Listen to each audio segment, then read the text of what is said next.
Hi guys, ಎಲ್ಲರಿಗೂ ನಮಸ್ಕಾರ. ಇವತ್ತಿನ ವಿಷಯ ಏನಪ್ಪ ಅಂದರೆ, ಏನು ಕಾಂತಾರ ಮೂವಿಯ ಬಗ್ಗೆ ತುಂಬಾ ಕೆಲವರು ಜನ ನೆಗೆಟಿವ್ ಸ್ಪ್ರೆಡ್ನ ಮಾಡ್ತಾ ಇದ್ದಾರೆ. ಈ ಆಂಧ್ರ ಸೈಡು ತುಂಬಾ ಮಾಡ್ತಾ ಇದ್ದಾರೆ. ಆದರೆ ನಮಗೆಲ್ಲ ಗೊತ್ತೇ ಇದೆ, ಆಂಧ್ರ ಸೈಡವರು ಸ್ವಲ್ಪ ನೆಗೆಟಿವ್ನ ಸ್ಪ್ರೆಡ್ ಮಾಡ್ತಾ ಇದ್ದಾರೆ.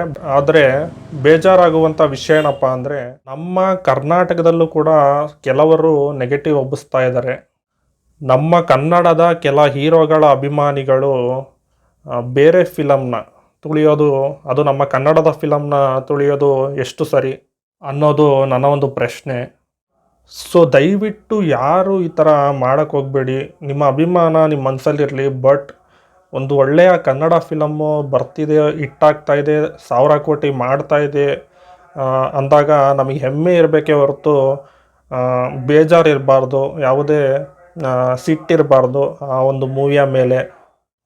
ರಿಷಬ್ ಶೆಟ್ಟಿ ಅವರು ನಮಗೆಲ್ಲ ಗೊತ್ತೇ ಇದೆ, ಅವರೆಲ್ಲ ಇಂಟರ್ವ್ಯೂವಲ್ಲಿ ಹೇಳಿರೋ ಥರ ತುಂಬಾ ಕಷ್ಟಪಟ್ಟು ಮೇಲೆ ಬಂದಿದ್ದಾರೆ. ಹೋಟೆಲಲ್ಲೆಲ್ಲ ಕೆಲಸ ಮಾಡಿದಾರಂತೆ, ತುಂಬಾ ಕಷ್ಟಪಟ್ಟು ಮೇಲೆ ಬಂದಿದ್ದಾರೆ. ಸೊ ಅಂಥವ್ರನ್ನ ಇವತ್ತು ಅವರು ಬೆಳೀತಾ ಇದ್ದಾರೆ ಅಂದರೆ ಹೆಮ್ಮೆ ಇರಬೇಕೇ ಹೊರತು ಯಾವುದೇ ಸಿಟ್ಟು ಅವ್ರ ಮೇಲೆ ಇರಬಾರ್ದು ಅನ್ನೋದೊಂದು ನನ್ನದೊಂದು ಅನಿಸಿಕೆ. ಸೊ ಕಾಂತಾರ ಮೂವಿ ಸಾಮಾನ್ಯ ಮೂವಿ ಅಂತೂ ಅಲ್ಲ. ಇದನ್ನು ತೆಗಿಯೋಕ್ಕೆ ರಿಷಬ್ ಶೆಟ್ಟಿ ಅವರು ಹಗಲು ರಾತ್ರಿ ಅನ್ನೋದೇ ಕಷ್ಟಪಟ್ಟಿದ್ದಾರೆ. ಕೆಲವರು ಇದನ್ನು ಪೈರಸಿಯನ್ನು ಮಾಡ್ತಾ ಇದ್ದಾರೆ. ಯಾವ್ಯಾವ ವೆಬ್ಸೈಟಲ್ಲಿ ಈ ಒಂದು ಲಿಂಕ್ ಅವೈಲಬಲ್ ಇದೆ, ಎಲ್ಲನೂ ಸಂಬಂಧಪಟ್ಟ ಪ್ರೊಡಕ್ಷನ್ ಹೌಸು ಅಥವಾ ಬೇರೆ ಯಾರಾದರೂ ಸಂಬಂಧಪಟ್ಟವ್ರು ಇದ್ದರೆ ಅದನ್ನೆಲ್ಲ ಡಿಲೀಟ್ ಮಾಡಿಸ್ಬೇಕು. ಯಾಕಂದರೆ ಈ ಥರ ಒಂದು ಒಳ್ಳೆ ಫಿಲಮ್ ಮೂವಿನ ಕೊಡೋದು ತುಂಬಾ ಕಷ್ಟ.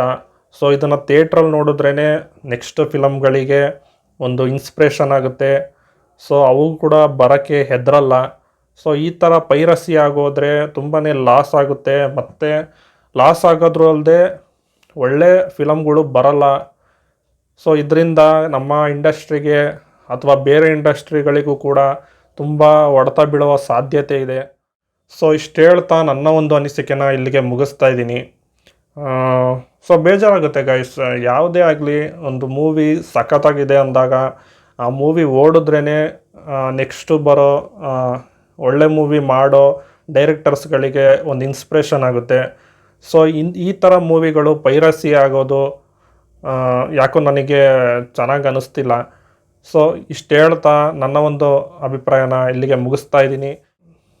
ನನ್ನ ಒಂದು ಚಾನಲ್ನ ಸಬ್ಸ್ಕ್ರೈಬ್ ಮಾಡ್ಕೊಳ್ಳಿ, ಹಾಗೆ ಲೈಕ್ ಮಾಡಿ ಅಂತ ಹೇಳ್ತಾ ಬಾಯ್ ಗೈಸ್.